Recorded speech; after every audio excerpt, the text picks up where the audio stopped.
Welcome to the Social Media Church podcast. I'm Neil Smith, and I'm joined by a longtime listener and a longtime online friend that is becoming I don't even know how to describe it because we've still not met face to face, but a closer friend because we've now done multiple video conferences together.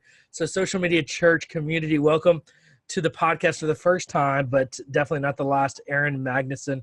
Aaron, welcome to the podcast. Thank you. I appreciate it. Yes, longtime listener. That's right. Yeah. So you are starting a new role at Christ Church of the Valley, Southern California, as their online campus pastor.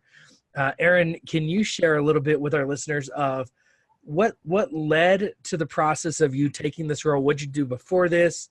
What got you interested in online church? And what was that process of landing this gig?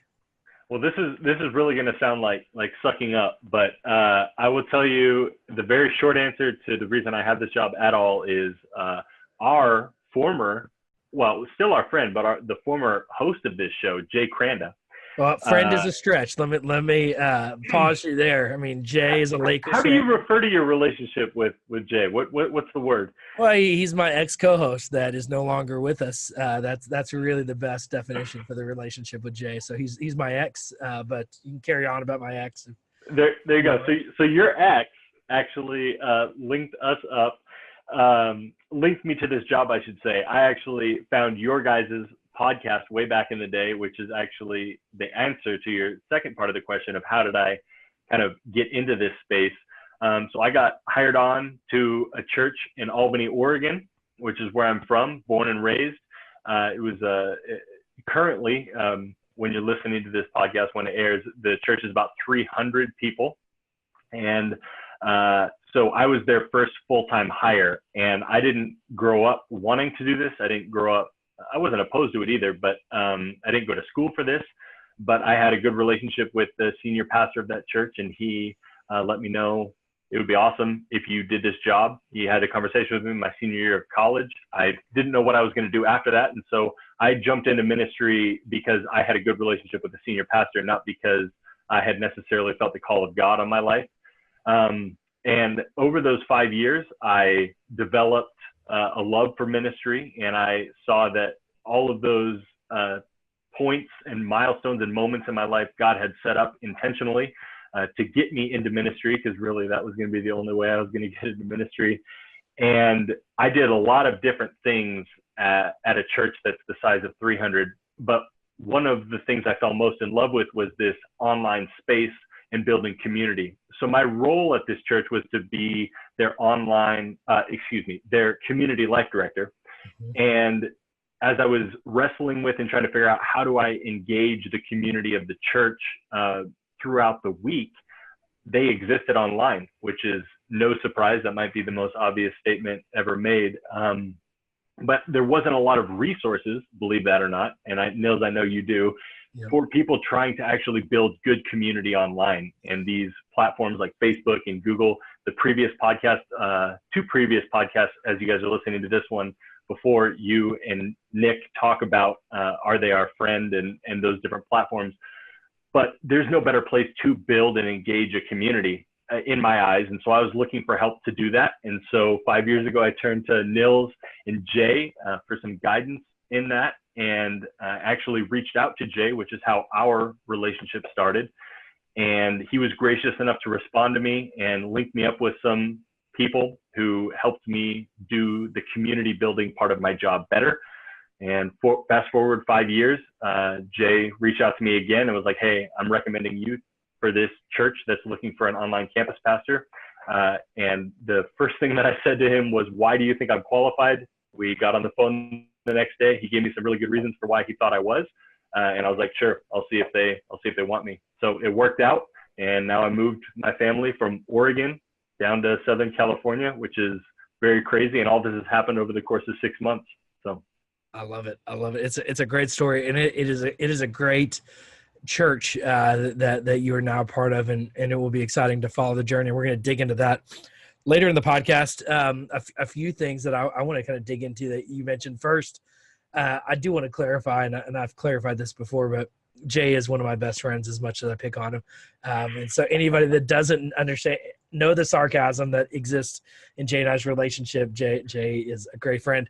But one of the things I love about your story is that you were pioneering online ministry in a church of 300. And I think the perception is that online ministry is for the mega churches, not for the everyday churches. And I would say the average church size in America, as I understand, is about 150, if not even smaller than that. And so 300 is actually double the average size of a church. And so most people, though, perceive that you have to have at least 1,000, if not 2,000 or 3,000 in attendance before you can even think about doing online ministry. And you took your smartphone and pushed it to its maximum capacity.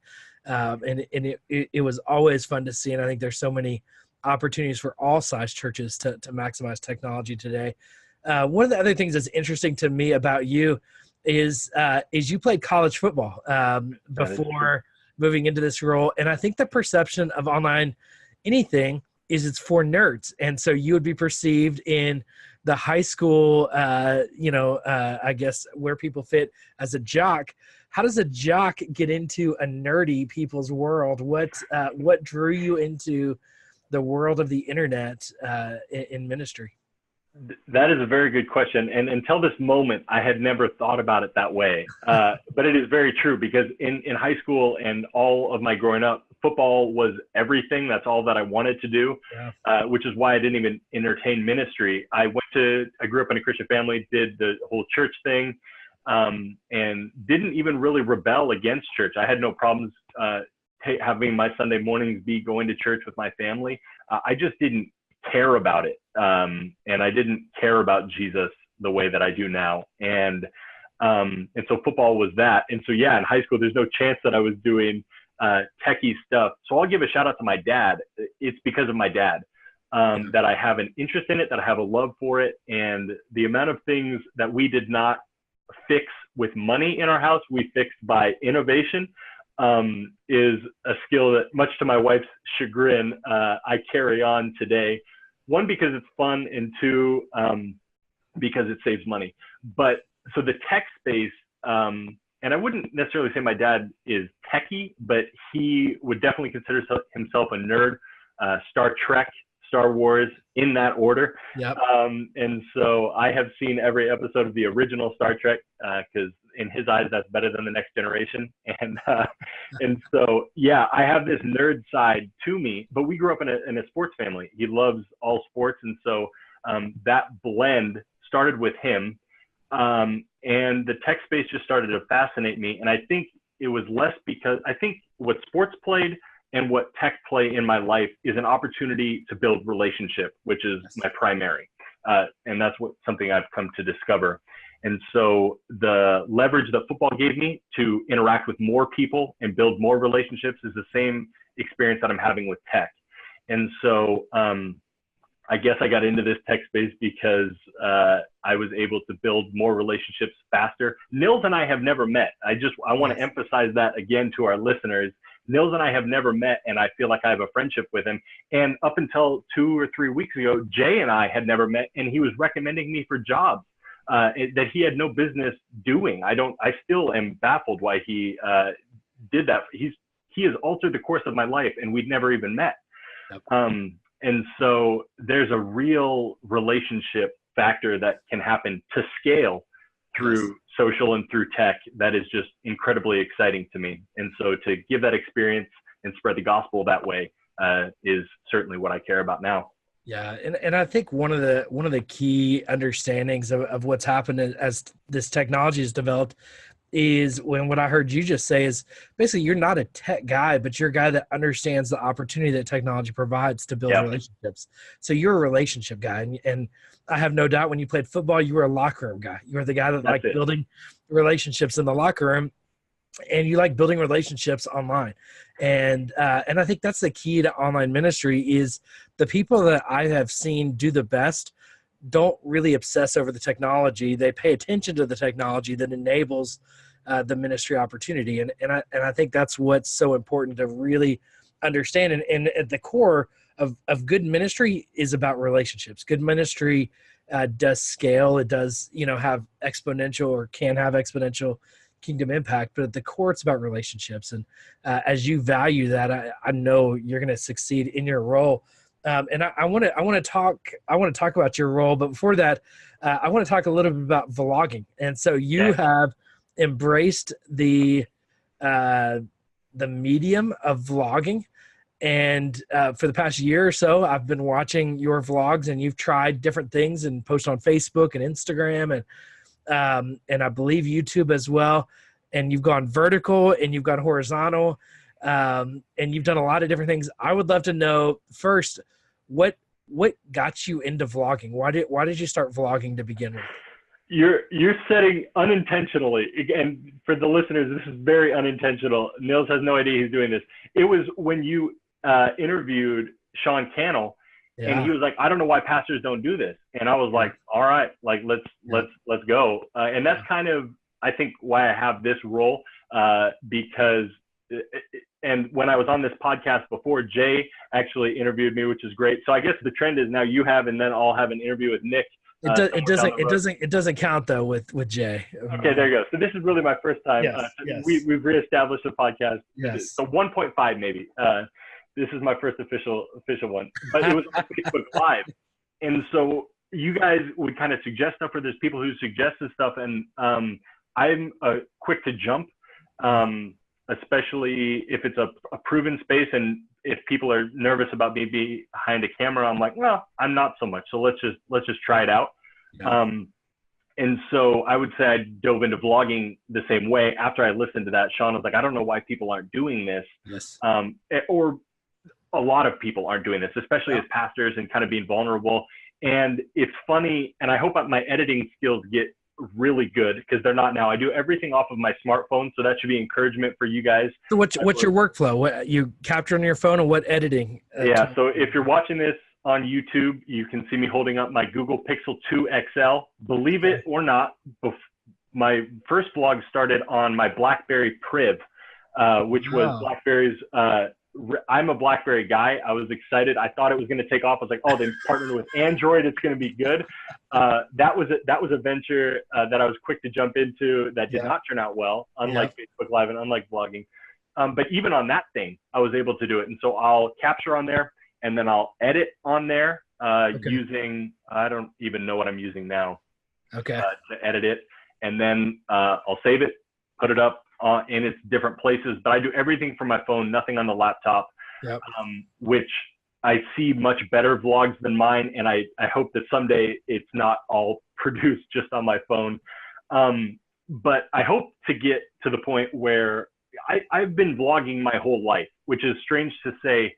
Mom and dad were nice enough to let me and my friends in high school have a massive video camera, and we took that thing everywhere. And so even though I'm young, I'm still a pre-cell phone, pre-internet kid.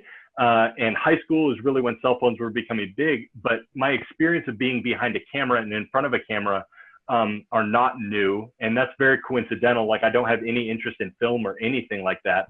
I just had an interest in documenting what was happening so I could laugh at it later. And so the vlog really was produced out of, I want to document my life. I have a daughter now. I have a family. I have a wife. We do fun things. Because I played football, there's some fun opportunities that I've been able to do. And I want to document that, and so I can watch it later. And if a couple other people happen to watch it and are inspired by it, that's great. And so your encouragement, Nils, now that I'm in this role, is to actually kind of shift that and be a little bit more intentional in documenting what it is to start an online campus. And so my vlog will definitely still be my daughter. I have a son coming on the way, but it will also have this bent of, this is everything that we risked moving from Oregon to California, and also what it's going to take to start a church that goes global online.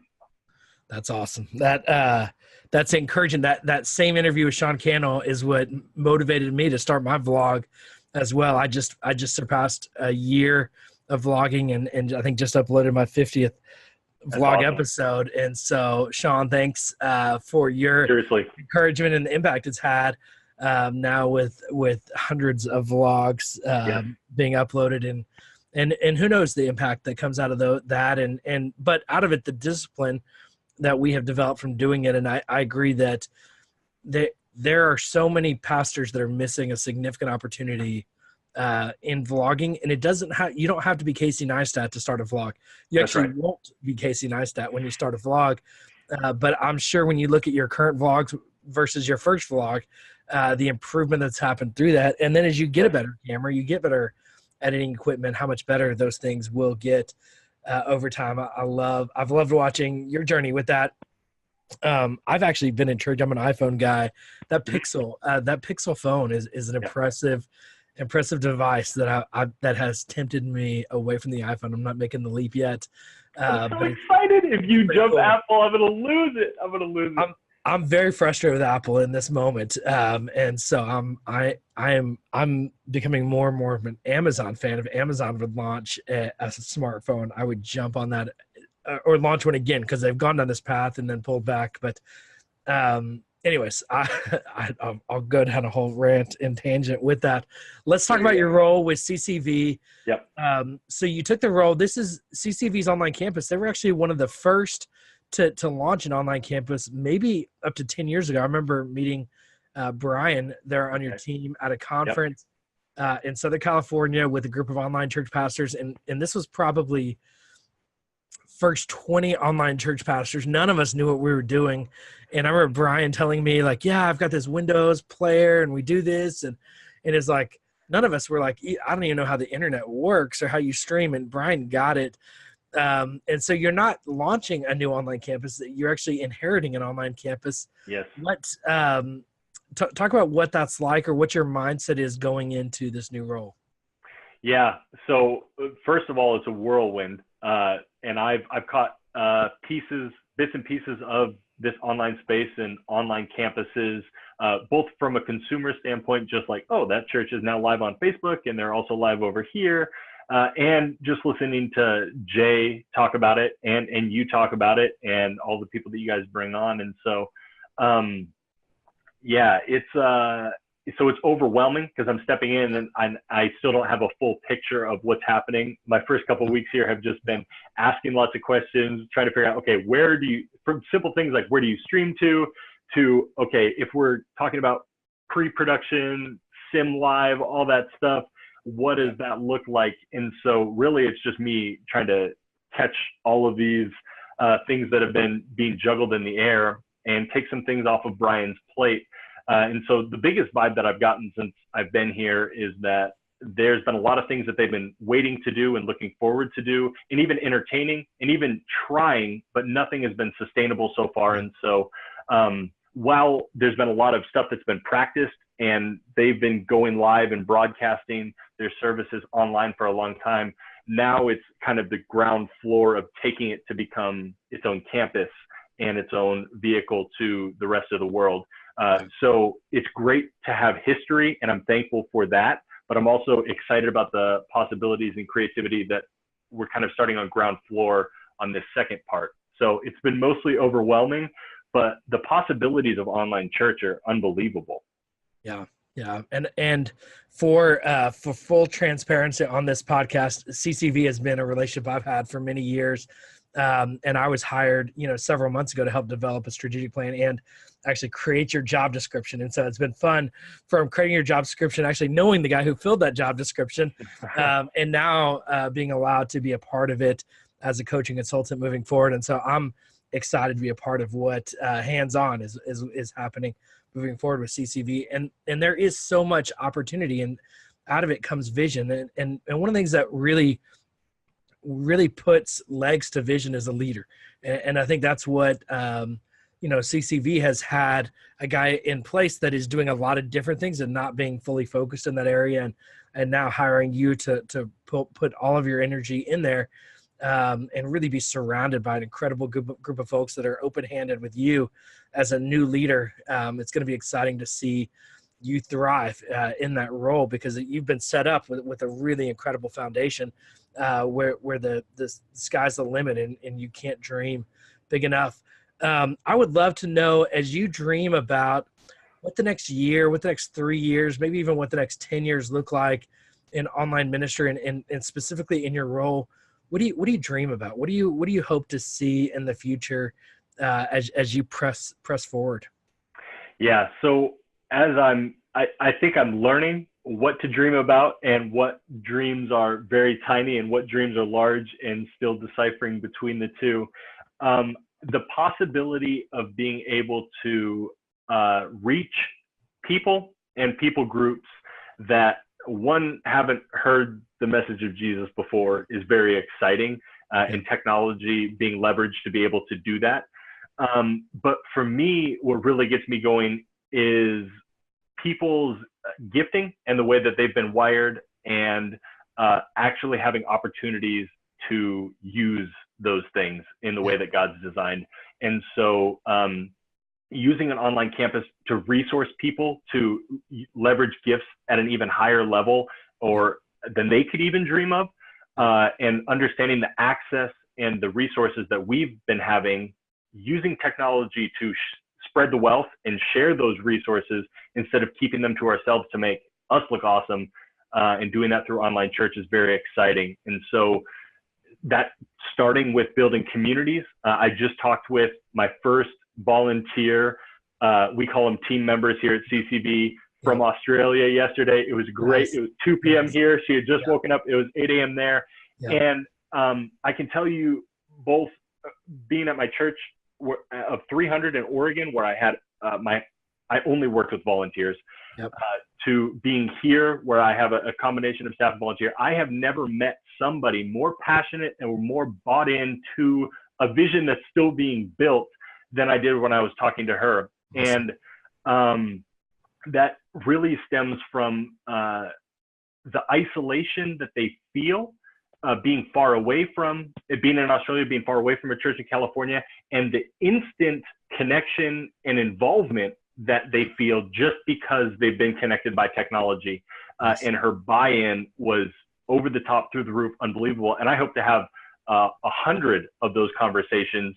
But when I approached her saying, hey, this is an online campus and we actually have opportunities for you to be involved and advance the mission of CCB in California, in Australia, and to see her light up. She had been, well, not so coincidentally for God, but I didn't know this, she had been praying the night before. She was actually crying on the floor, she said. And my message came in that night because I had seen her tune in. And so I'm trying to reach out to as many people as I can, being like, hey, we have these opportunities. And so for that to be not just an opportunity to them, but actually an answered prayer, that they can be involved and use how God has gifted them to advance the kingdom where they are, even though it's happening stemming from a church in California that can be thousands of miles away. That's unbelievable to me. And to not capitalize on that to the very max percent is a foolish and a waste of resources, I think.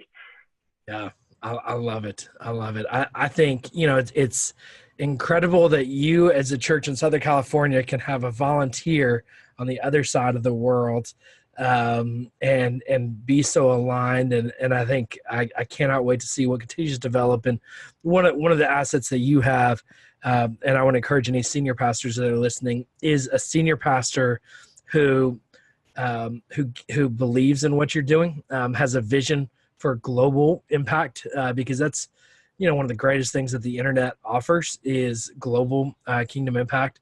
And so for you to have both the support of your staff around you and your senior leadership, and then even now, as you began this first relationship with a team member, with a volunteer, that you've got that support immediately as well. And so you are, as a leader, so well set up to thrive. And so we'll have you back on the podcast probably on a quarterly basis to check in and see what you're learning and see where you're focusing and where you're developing. And we're excited for you and pumped to see what God does. So as you've listened to so many episodes, as we wrap up this podcast, is there one thing that you've heard or one thing you've learned in the past 5 years of paying attention to the space that you'd really encourage the listeners to pay closer attention to? Yeah, I'm actually glad you went here, but probably for a different reason than you thought. What I want to say is what this podcast has taught me is, certainly you could listen to anything and gain knowledge about the different spaces, the different people that they have on. Hopefully you learned something from me here in my very young role. But it's understand that it's podcasts like this and it's opportunities like this. When I hear a guest on here that I'm not connected with on social, I find that guest and I connect with them, whether that's actually sending them a message, mostly of encouragement, not asking anything from them, but just saying, hey, I appreciated you being on this podcast. You affected me. Or if you have a question, actually leveraging their opportunity to share their gift and their resources with you. And so if I have any encouragement or anything I've learned, it's these people that are interviewed on here are not inaccessible. They're not above you. They're not out of reach. With technology, you have access to all of them. It's up to them whether they respond to you. It's up to them how far they take that. But I would not be here talking to any of these listeners, talking to Nils, having the opportunity to meet with Jay, or even in Southern California, out of a church of 300 into a church of potentially 300,000, right? Because I just sent Jay a Twitter DM, and I am no different than you as a listener. And so if there's questions you have, we're all trying to help each other and figure this out together. And so just do it. It takes nothing for you to take a couple thumb taps, send it their way. I try to keep my profiles as public as possible for that very reason. No bars, no levels of entry. You have access. And so if you have questions, if you need help, you don't have to find somebody in your city. You can ask these people and they'll help you. Yeah, I love that. I love that. Well, Aaron, how can people find you online? How can they find your vlog? Where do they go to connect with you online? Yeah, so I am at Aaron with two Aaron, Aaron, PMag79 on everything. You can search that and you'll find me anywhere. I don't have a website or anything.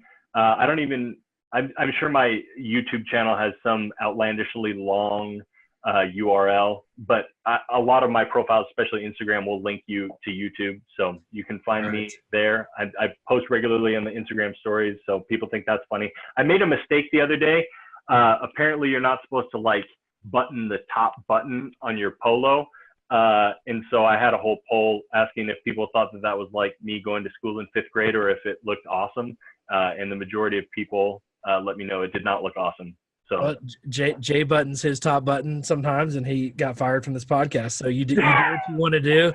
The top one's unbuttoned today. You too could end up like Jay, but I see you've headed down the right path and made some good decisions in your adult life. So it's That's right. You moving in the right direction with those choices. Thanks everybody for listening to this episode of the Social Media Church Podcast. For links to Aaron's social networks and to find out more about this podcast, go to socialmedia.church. Thanks for listening.